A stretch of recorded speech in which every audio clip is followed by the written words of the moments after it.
ఈ మధ్యన మన కొడిమ్యాల్ రేంజ్ పరిధిలో కొడిమ్యాల్ పరిసర ప్రాంతాలలో టైగర్ మూవ్మెంట్ అనేది ఎక్కువైందని చెప్పవచ్చు. లాస్ట్ టైం మనకు 25వ తారీఖు ఒకసారి ఇక్కడ మన దగ్గర 25 ఫిబ్రవరికి దమ్మాయిపేట బీచ్లో ఫస్ట్ టైం టైగర్ మూవ్మెంట్ అనేది గమనించడం జరిగింది.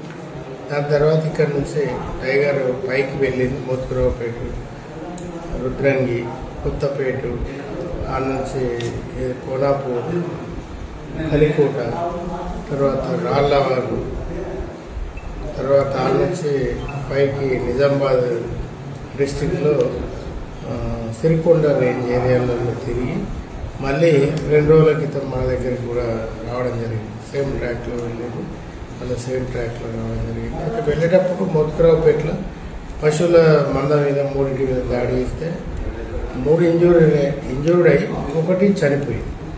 వారికి నష్టపరిహారం కూడా మేము ప్రపోజల్స్ పంపించడం జరిగింది. త్వరలో ఒక 4-5 రోజులలో వాళ్ళకు నష్టపరిహారం ఇవ్వడం జరిగింది.